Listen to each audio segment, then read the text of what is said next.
Silakan duduk Bapak Ibu Saudara kasih Tuhan. Baik, puji nama Tuhan, shalom bagi kita semuanya. Izinkan saya menyapa dengan mengucapkan selamat tahun baru bagi kita semuanya. Halo, selamat tahun baru. Kan masih bulan pertama saudara, jadi masih bisa mengucapkan selamat tahun baru. Dan yang kedua, di dalam tahun yang baru ini, di awal bulan, maka gereja kita adalah gereja yang memberikan kesempatan bagi seluruh hamba-hamba Tuhan dan umat Tuhan untuk di bulan yang pertama itu datang ke hadapan Tuhan dengan membawa satu persembahan, yaitu disebut adalah persembahan ucapan syukur awal tahun. Di mana persembahan ucapan syukur awal tahun ini adalah sebagai tanda yang pertama, kita bersyukur bahwa sepanjang tahun yang lalu, maka kita dijagain oleh Tuhan, dilindungi oleh Tuhan, diberkati oleh Tuhan. Sebagaimana kita ada hari ini, kita percaya semuanya karena Tuhan. Oleh sebab itu di awal tahun, maka selama bulan Januari, maka kita keluarga-keluarga, pribadi-pribadi datang kepada Tuhan. Dengan datang, Tuhan terima kasih untuk sepanjang tahun. Tuhan menjaga melindungi kami. Dan yang kedua, tanda ucapan syukur persembahan ini adalah sebagai benih di mana awal tahun kita persembahkan di hadapan Tuhan. Nah oleh sebab itu kami dan seluruh hamba-hamba Tuhan dan umat Tuhan itu datang saudara. Dan tidak hanya sekedar memberi, tapi sebelum memberi kita berdoa kepada Tuhan, Tuhan terima kasih untuk sepanjang tahun ini ya. Yang kedua, Tuhan ini benih untuk sepanjang tahun ini. Kiranya Tuhan berkenan untuk memberkati segala sesuatunya perjalanan kami sepanjang tahun ini. Sehingga kita berdoa, biarlah sepanjang tahun 2025 ini, maka kehidupan setiap kita adalah kehidupan yang Tuhan bawa kepada satu kasih karunia, kepada kasih karunia lebih lagi. Satu kasih karunia kepada kasih karunia lebih lagi. Katakan amin. Yang mau kita berikan tepuk tangan yang meriah bagi Tuhan Yesus. Nah, memasuki tahun 2025 ini, maka hati kita bersyukur karena Tuhan itu minta bagi setiap kita untuk memperhatikan tentang keluarga-keluarga. Di mana melalui para pemimpin-pemimpin rohani kita, maka Tuhan taruhkan untuk bagaimana kita memperhatikan setiap keluarga-keluarga. Sehingga tema gereja kita di bulan Januari adalah keluarga adalah anugerah Allah. Nah oleh sebab itu, maka pagi hari ini saya mengangkat sebuah tema, keluargaku adalah surgaku. Kita ucapkan sama-sama 3, 2, 1. Keluargaku adalah surgaku. Sekali lagi 3, 2, 1. Keluargaku adalah surgaku. Nah Bapak Ibu dikasih Tuhan, ada satu doa yang menarik yang pertama kali yang Tuhan ajarkan kepada murid-muridnya. Sehingga melalui doa Bapa kami kita mengerti bahwa Tuhan sebenarnya bukan hanya menyiapkan surga bagi orang-orang yang kalau mati masuk surga saudara. Tapi saudara lihat di dalam doa Bapa kami yang ditulis di dalam kitab Matius pasal yang ke-6 ayat 9-13. Masih ingat doa Bapa kami? Kan dulu di gereja kita yang lama sebelum pulang maka saudara kita doa Bapa kami dulu. Dan setelah doa Bapa kami baru ada lagu Amin. Amin. Baru Mula Mahita. Kan gitu kan? Nah masih ingat doa Bapak kami? Tes ya. Ayo, grup A. Grup B. Saya mau lihat siapa yang hafal doa Bapak kami. Kita ucapkan sama-sama 3, 2, 1. Bapak kami yang surga.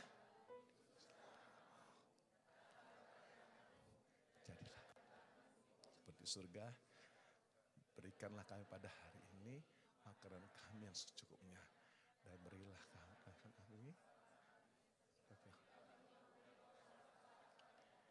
dan berilah kami cobaan karena Engkau lah.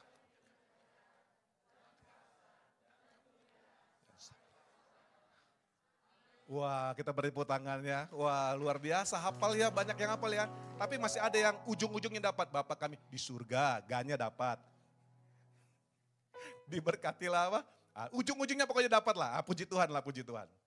Nah, tapi saudara lihat ya, kalau doa panggung ini, Bapa kami yang di surga, dikuduskanlah namamu, datanglah kerajaanmu, baru apa?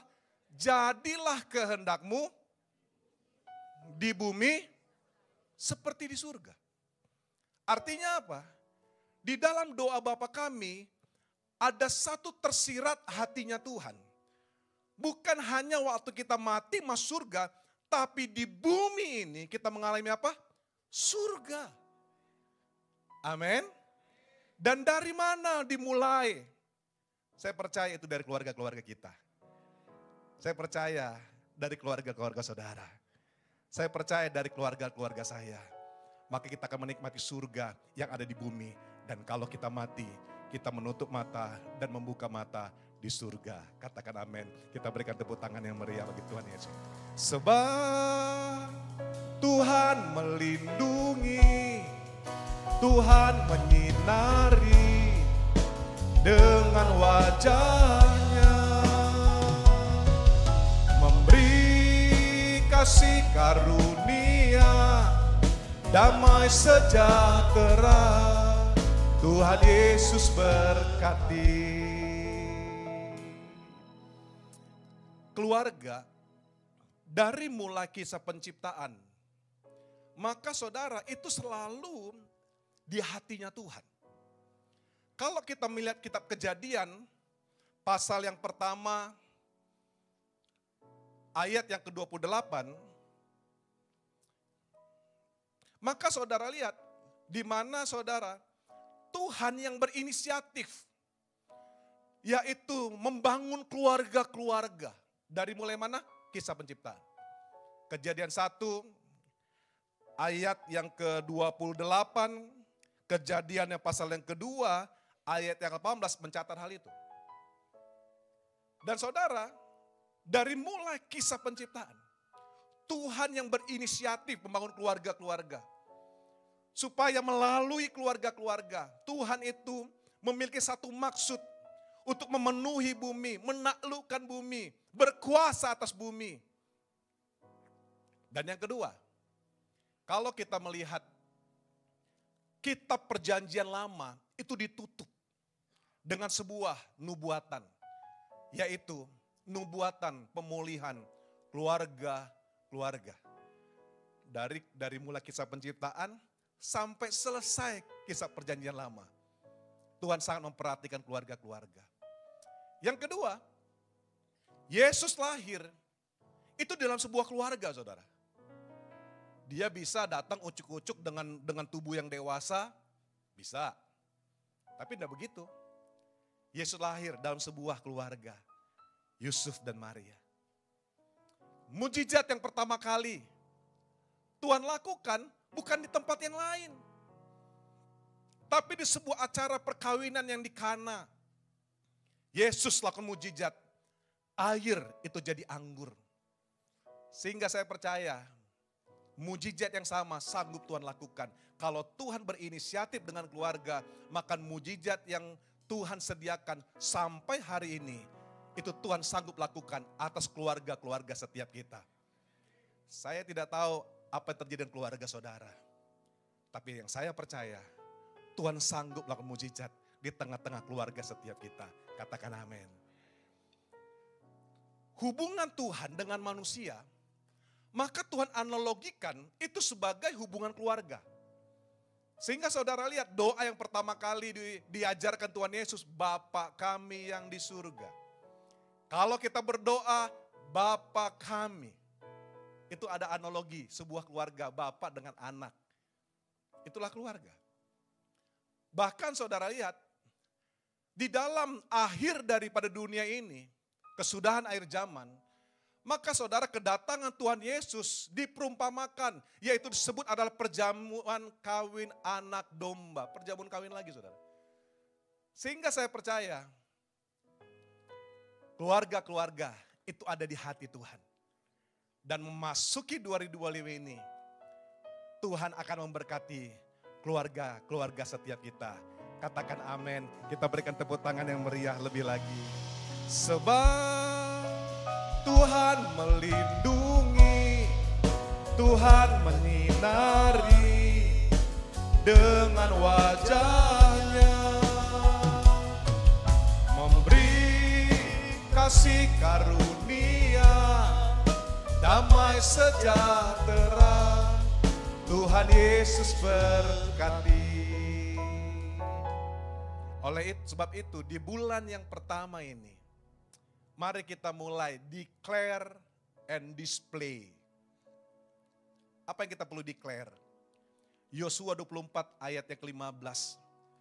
Waktu dia bertemu dengan orang-orang yang menyembah kepada ilah yang lain. Bertemu di tengah-tengah kesulitan yang ada. Biarlah sikap yang sama kita miliki. Maka Yosua berkata begini, tetapi jika kamu anggap tidak baik beribadah kepada Tuhan, pilihlah pada hari ini kepada siapa kamu beribadah. Apakah kepada Allah, kepada nenek moyangmu beribadah di seberang sungai Efrat? Atau Allah orang Amori yang negerinya kamu diami ini? Dengan mantap Yosua berkata, tetapi aku dan seisi rumahku, kami akan beribadah kepada Tuhan. Saudara mau declare yang sama? Sungguh mau? Ayo kita declare untuk memasuki tahun ini. Yaitu tetapi aku dan seisi rumahku, kami akan beribadah kepada Tuhan. Kita ucapkan sama-sama ya. 3, 2, 1. Tetapi aku dan seisi rumahku, kami akan beribadah kepada Tuhan. Sekali lagi. Tetapi aku dan seisi rumahku, kami akan beribadah kepada Tuhan. Sekali lagi. Tetapi aku dan seisi rumahku, kami akan beribadah kepada Tuhan.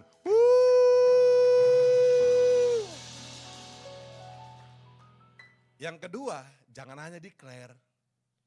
Tapi apa saudara? Display. Melalui display, satu gaya hidup kerajaan Allah yang baik, yang benar, yang dipenuhi dengan damai, sejahtera, dan sukacita. Sehingga waktu orang melihat keluarga kita, orang akan memuliakan Tuhan. Orang akan melihat kerukunan kita, orang akan memuliakan Tuhan. Orang akan melihat keharmonisan kita, orang akan memuliakan Tuhan. Karena kita sedang menjadi satu display kerajaan Allah. Display kerajaan Allah itu bukan bicara kalau kita diberkati menjadi kaya raya saja Bapak Ibu. Walaupun itu kita berdoa untuk itu. Tapi saudara lihat, display kerajaan Allah itu berbicara waktu kita diberkati oleh Tuhan. Orang lihat, sungguhlah dia diberkati karena penyembahan kepada Tuhan. Tapi maaf, hari-hari ini orang butuh kesaksian. Sewaktu kita ada masalah, waktu kita di tengah-tengah kesulitan, orang akan tunggu reaksi kita. Tapi saudara lihat, waktu orang lihat, ini kenapa ya? Lagi banyak masalah, kok tetap melayani sungguh-sungguh? Kok ini nih ya, banyak masalah, tapi kok ibadahnya sungguh-sungguh ya? Tapi ini kenapa ya, banyak masalah, tetap senyum, tetap rukun, kenapa ya? Orang akan cari tahu. Karena dunia ini sedang digoncangkan. Dan waktu orang lihat saudara seperti itu, maka dia lihat, oh pantesan. Kenapa? Jemaat GBI Tamrin City, dia beribadah kepada Tuhan. Oh pantesan. Dan saudara lihat, orang akan datang ke tempat ini, akan memuliakan Tuhan bersama-sama kita. Kita berikan tepuk tangan yang meriah bagi Tuhan Yesus. Karena saya percaya hamba-hamba Tuhan, umat Tuhan di tempat ini, sukacitanya bukan bergantung dari luar ke dalam. Tapi sukacita kita, damai sejahtera kita, itu dari dalam memancar keluar. Itu kita. Bukan waktu dapat gaji, wah sukacita. Dapat proyek, haleluya. Dapat jodoh, puji Tuhan. Dapat proyek, dapat cuan, haleluya. Begitu gak ada semuanya, mukanya mutung, apa mutung? Cemberut. Kalau dibilang shalom, gak gitu. Bahkan di tengah diberkati kita bersuka cita, Tapi di tengah keadaan pun kita bersuka cita, orang lihat, ini beda ini. Ini beda. Kenapa? Karena sukacita kita, damai sejahtera kita bukan dari luar ke dalam, tapi dari dalam. Dari mana? Yesus akan memancarkan damai sejahtera, akan memancarkan sukacita, akan memancarkan pengharapan. Dan pengharapan di dalam Tuhan tidak akan pernah mengecewakan. Sebab Tuhan akan memberkati kita Tuhan.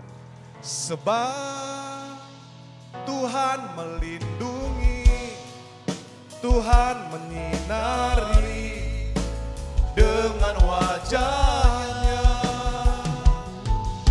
memberi kasih karunia, damai sejahtera. Tuhan Yesus berkati. Mau tidak mau, suka tidak suka, apa yang dituliskan dalam Alkitab mesti digenapin Bapak Ibu. Percaya atau tidak percaya, percayalah, pasti digenapin. Dan apa yang terjadi di akhir daripada zaman ini, maka 2 Timotius pasal yang ketiga ayat 1-5 itu mencatat bahwa akhir zaman, maka ayat pertama dikatakannya bahwa terjadi masa-masa yang sukar di depan kita. Dan perilaku orang berubah. Bagaimana perilakunya? Nanti baca di rumah ayat 1-5. Nah inilah perilaku manusia zaman. Yang gampang kita lihat di dalam kehidupan kita sehari-hari. Seperti apa kehidupan perilaku manusia zaman? Manusia mencintai dirinya sendiri. Akan menjadi hamba uang. Mereka akan membual. Mereka menyombongkan diri. Mereka menjadi pemfitnah. Mereka berontak terhadap orang tua. Mereka tidak tahu berterima kasih. Tidak mempedulikan agama. Tidak tahu mengasihi. Tidak mau berdamai. Suka menjelekkan orang. Tidak dapat mengekang diri. Parbada.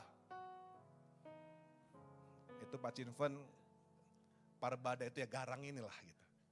Suka wah gitu. Tidak suka yang baik. Suka berkhianat.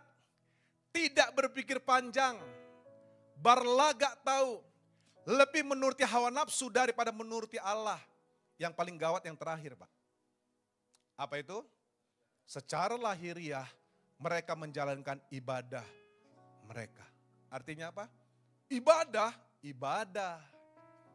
Di gereja, haleluya. Di rumah, halilintar. Wah. Di gereja, wah bagus saudara. Keluar dari gereja, ngantri aja. Wah. Gereja, jinah, jalan terus. Gereja, ibadah, dosa jalan terus. Ini saudara. Dan saya mau beritahu bahwa keadaan ini tidaklah gampang kita hadapi ke depan. Karena mohon maaf ya, saya simpulkan beginilah. Manusia akhir zaman, yang penting dia suka ya dia mau. Dia akan mengorbankan apa saja, dia mengorbankan siapa saja untuk mencapai tujuannya. Itu orang dunia. Tapi orang gereja kan gak boleh. Banyak norma, banyak aturan yang gak boleh dilanggar. Dan saudara kita berhadapan dengan itu di dunia bisnis, di marketplace. Orang gak ada masalah, halal segala cara. Loh kita kan gak bisa begitu Bapak Ibu. Nah gimana kita bisa bersaing dengan orang-orang seperti itu? Bagaimana sih kita bisa berkompetitor dengan orang-orang seperti itu? Gak gampang. Tidak mudah. Tapi ada satu janji Tuhan yang pasti dia genapin. Katakan amin. Nah saya berdoa. Oleh sebab itu kita butuh Tuhan sepanjang tahun ini. Supaya apa yang tidak pernah engkau lihat. Apa yang tidak pernah engkau dengar. Apa yang tidak pernah timbul dari hatimu. Maka Tuhan sediakan di dalam kasih karunia yang berlimpah-limpah. Katakan amin. Nah, saya kasih buka data saudara. Februari tahun 2024, maka Badan Pusat Statistik itu merilis. Mereka menyampaikan bahwa angka perceraian di Indonesia itu 5 yang terbesar, saya ambil 5 saja. Yang terbesar, yaitu di provinsi yang pertama Jawa Barat, yang kedua Jawa Timur, yang ketiga Jawa Tengah, yang keempat Sumatera Utara, yang kelima DKI Jakarta. Saya lihat lagi, apa sih penyebab daripada perceraian, perpisahan keluarga-keluarga? Saudara, mengejutkan yang pertama. Yang pertama dikatakan karena perselisihan dan pertengkaran yang terus-menerus, merbadai terus-menerus. Itu yang pertama. Yang gak diselesaikan. Saya percaya perceraian atau perpisahan ini bukan hanya berbicara di keluarga-keluarga atau di pernikahan, tapi di dalam hubungan-hubungan. Anak orang tua, teman sepelayanan, sahabat dan pertemanan. Kenapa bisa mulai putus semuanya? Karena saudara lihat, perselisihan dan pertengkaran yang terus menerus. Maka Alkitab mengajar, kalau kita berkelahi, berantem, Tuhan bilang apa? Sebelum matahari terbenam, selesaikan. Selesaikan, kata Tuhan. Karena kalau ini kita pelihara, kita pendam, enggak kita selesaikan, nunggu waktunya aja, tambah,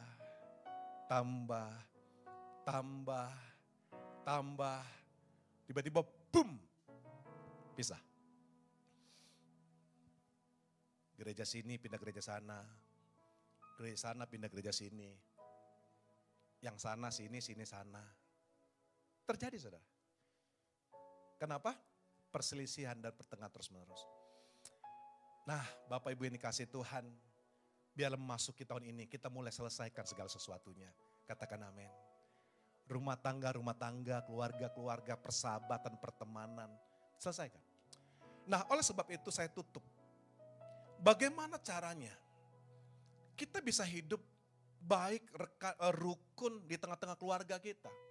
Mari kita mainkan peranan kita masing-masing. Peranan setiap anggota keluarga harus jalan bersama-sama. Saya kasih contoh. Peran suami seperti apa sih? Siapa di sini suami-suami? Yang masih merasa suami-suami? Atau gak merasa lah, gak apa-apa. Nah, suami-suami gini ya, ini untuk kita ini. Termasuk saya nih. Suami-suami, peranannya adalah yang pertama terhadap istri ya. Jadi hubungan suami-suami ini. Yang pertama, Efesus 5:25 dikatakan gini, kasihilah istrimu sebagaimana Kristus telah mengasihi jemaat dan telah menyerahkan dirinya baginya. Yang pertama, kasihi istrimu. Saya setiap pernikahan saya mengikuti konselingnya. Konseling terakhir itu biasanya kami yang sebelum pemberkatan. Saya tanya sama pasangan, kenapa kamu mau menikah? Apa tujuan kamu menikah? Ya Pak, dia baik. Wah dia Pak perhatian, bla bla bla bla. Lantas kenapa? Wah kalau saya sama dia, oh saya bahagia Pak. Saya tanya pasangannya lagi, hampir sama. Saya bilang, itu kesalahan yang paling dasar di tengah sebuah hubungan pernikahan. Itu akar kesalahan saudara. Kenapa? Karena kita mau menikah, karena kita pengen dia membahagiakan kita. Tetapi saudara, pernikahan itu gak begitu. Kalau kita sudah memutuskan dia sebagai pasangan kita, artinya kita yang mau memberikan kebahagiaan untuk dia, bukan kita yang mencari kebahagiaan. Kenapa? Sebagai Kristus mengasihi jemaat telah menyerahkan dirinya. Sehingga dalam rumah tangga kita sering nuntut. Kamu kok gak begini? Kamu kok gak gitu? Karena tidak seperti ekspektasi kita. Tapi saudara bisa bayangkan kalau pasangan-pasangan berlomba-lomba untuk memberikan kebahagiaan kepada pasangannya.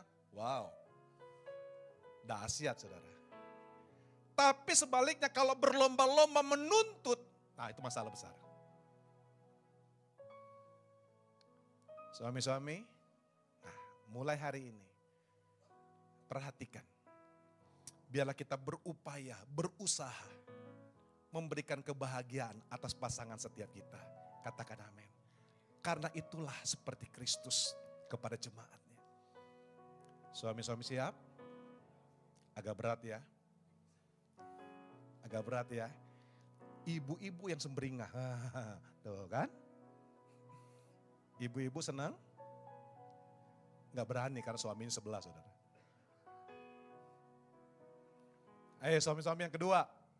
Jangan berlaku apa? Kasar terhadap dia. Supaya apa? 1 Petrus 3:7.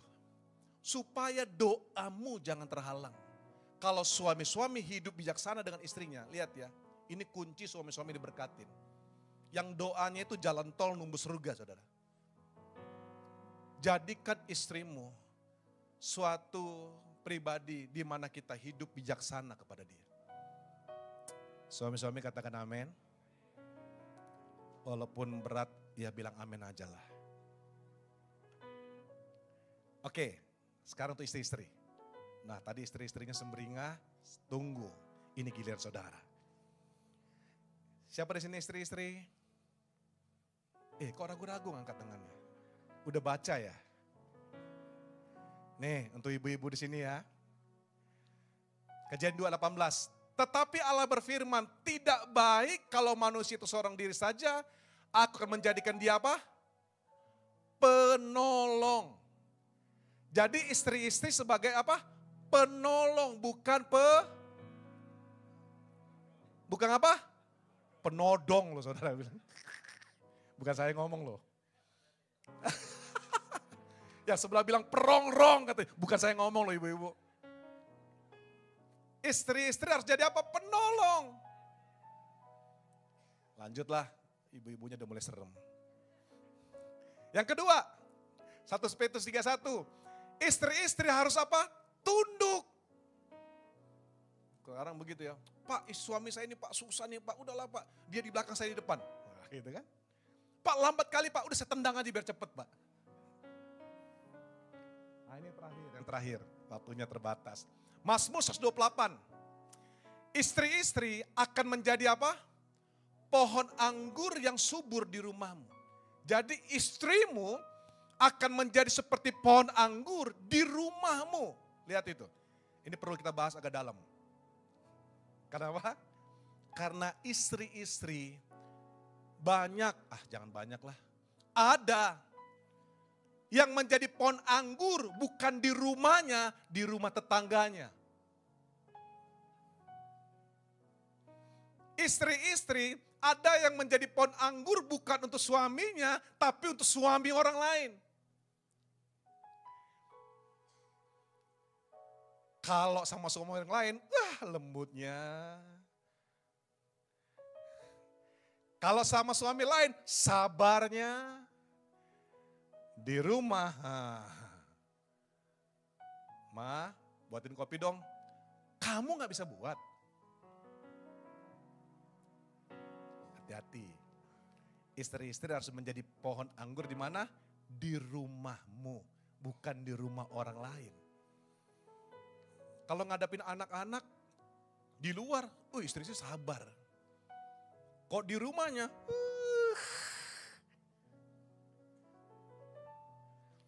jadi pohon anggur di mana? Di rumahku. Katakan istri-istri, jadi pohon anggur di. Amin ya. Udah mulai serem dua-duanya. Kalau gitu kita pindah. Hubungan antara peranan daripada anak dengan orang tua. Nah nanti saya sebentar sore di tempat ini jam 4 ya, jam 4. Saya satu tema yaitu yang muda, yang diberkati dan panjang umur. Jadi kalau anak muda yang belum menikah, yang mau diberkati dan panjang umur datang nanti jam 4. Itu temanya saudara. Kali ini secara umum, keluargaku adalah surgaku, itu temanya. Nah peranan apa? Saudara lihat di dalam Keluaran 20 ayat 1 sampai 12. Tuhan memberikan 10 perintah Allah atau hukum 2 loh batu yang kita kenal. Hukum ini itu menarik saudara. Hukum pertama sampai hukum keempat memberikan satu hubungan antara manusia dengan Tuhan.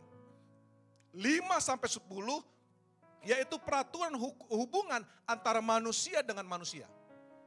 Dan semua hukum ini kalau kita lakukan nggak ada upahnya. Tapi kalau kita tidak lakukan, kita dihukum. Tapi hanya satu. Yang kalau kamu lakukan, kamu dapat upah. Apa itu? Yang kelima, hormatilah ayahmu dan ibumu. Keluaran 20:12. Karena waktu kau menghormati ayah dan ibumu, berbahagialah engkau, panjang umurmu di bumi ini. Itu upahnya. Anak-anak muda, ayo yang setiap masih punya orang tua. Bapak ibu yang masih punya orang tua. Ini kesempatan kita untuk melayani orang tua kita. Memperhatikan orang tua kita. Mertua saya baru sudah beberapa tahun itu mengalami sakit, saudara. Dan itu sudah bed rest begitu, gak bisa bikin apa-apa. Agak sulit menjaganya. Karena mohon maaf kalau ke toilet gak mau susah pakai pampers, gak mau pakai pispot. Sudah beres, jadi kita angkat, susah. Tapi saya bilang sama adik-adik saya, ini kesempatan kita loh ini. Kalau Tuhan izinkan terjadi, kesempatan kita untuk merawat orang tua.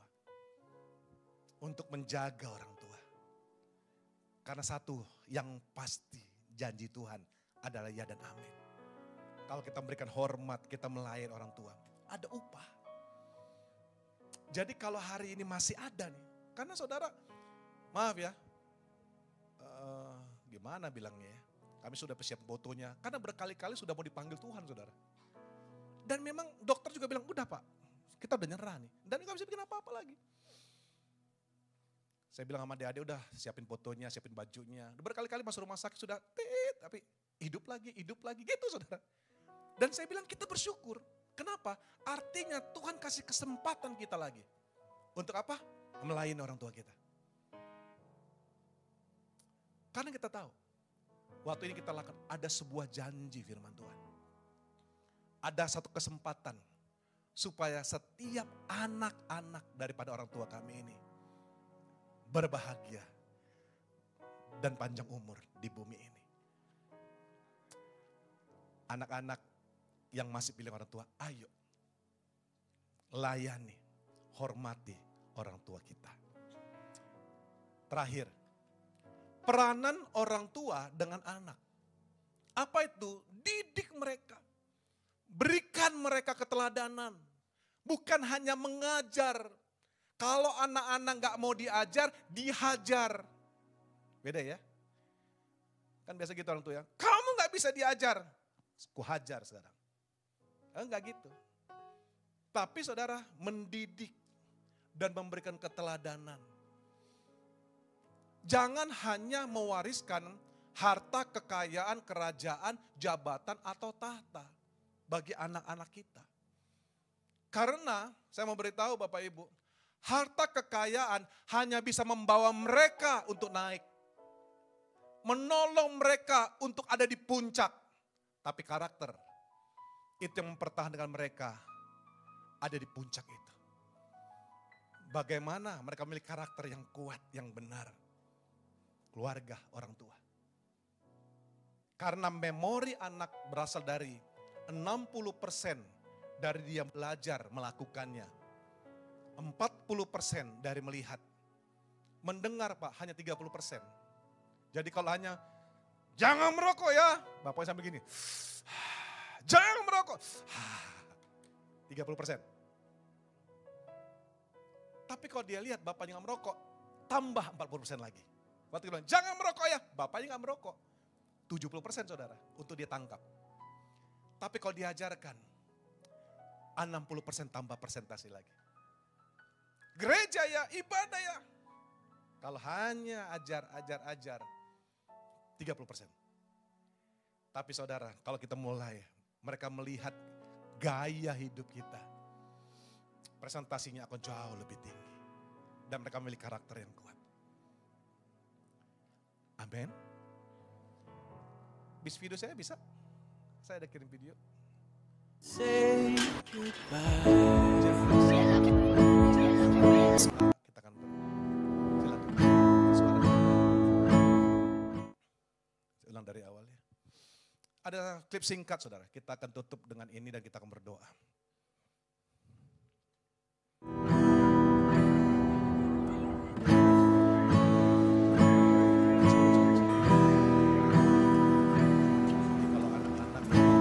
Looks like rain again today.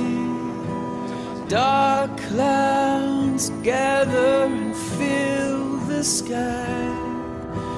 Don't know how to talk to you, just know how to say goodbye. Have you actually got a driver's license? I don't think so. Did you see it back there? Go back where you came from. Learn to speak English. Go back where you came. You don't know anything to me.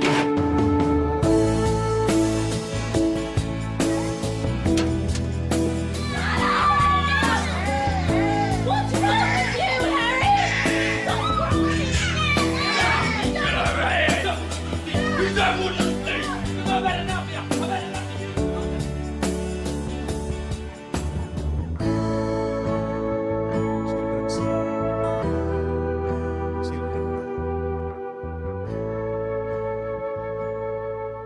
Saya tutup dengan tema kita. Tolong slide-nya yang paling awal. Nah kita akan berdiri, kita akan berdoa. Tolong slide saya yang pertama. Mazmur 112 ayat 1-3 kita akan baca sama-sama. Ini, yuk kita baca sama-sama tema kita ya. Keluargaku adalah surgaku. 3, 2, 1. Haleluya. Berbahagialah orang yang takut akan Tuhan, yang sangat suka kepada segala perintahnya. Anak cucunya akan perkasa di bumi. Angkatan orang benar akan diberkati. Harta dan kekayaan ada di dalam rumahnya. Kebajikannya tetap untuk selama-lamanya. Biarlah itu jadi atas rumah tangga kita. Biar terjadi atas keluarga kita. Biar terjadi dalam setiap hidup kita sepanjang tahun ini. Katakan amin. Kita berikan tepuk tangan yang meriah. Sebab Tuhan melindungi, Tuhan menyinari dengan wajahnya, memberi kasih karunia, damai sejahtera, Tuhan Yesus berkati. Kita berdoa biarlah keluarga-keluarga melakukan peranannya masing-masing. Suami, istri, orang tua dan anak. Kalau kita melakukan peranan kita masing-masing dengan pertolongan daripada Tuhan, kita akan hidup rukun, saudara. Dan kalau hidup rukun, Tuhan janji. Setiap kehidupan yang rukun, Tuhan yang memerintahkan berkat kehidupan untuk selama-lamanya. Berjalan di tahun yang tahun ini. Saya percaya bukan sesuatu yang mudah. Tapi kalau Tuhan bersama dengan saudara, tidak ada yang tidak mungkin. Dan apapun yang kau alami hari ini, saya nggak tahu. Tapi Tuhan tahu. Dan Tuhan memberikan pengharapan. Dan pengharapan dan tidak akan pernah mengecewakan. Engkau akan melihat bahwa apa yang tidak pernah kau lihat, apa yang tidak pernah kau dengar, apa yang tidak pernah timbul dari hatimu, percayalah, di tahun 2025 ini, Tuhan akan menyediakan yang terbaik. Yang terbaik. Amin. Yang terbaik. Amin. yang terbaik, yang terbaik, yang terbaik, yang terbaik, yang terbaik, yang terbaik.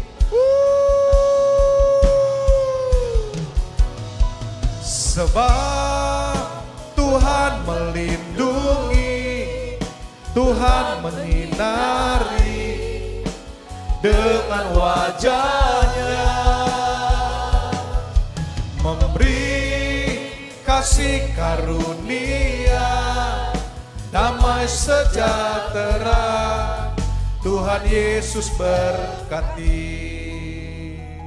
Terima kasih. Hamba-Mu selesai untuk menyampaikan isi hati-Mu. Tapi kami tahu Tuhan gak pernah selesai bagi setiap kami dan keluarga-keluarga kami. Oleh sebab itu berkat-Mu bagi rumah tangga, berikan keharmonisan. Berkat bagi keluarga, Tuhan berikan anugerah yang berlimpah. Diberkatilah pekerjaan setiap kami. Diberkatilah usaha setiap kami. Diberkatilah pelayan setiap kami. Sehingga kami boleh melihat Tuhan yang menyertai setiap kami. Ini doa kami dalam nama Tuhan Yesus Kristus. Sama-sama kita katakan, amin.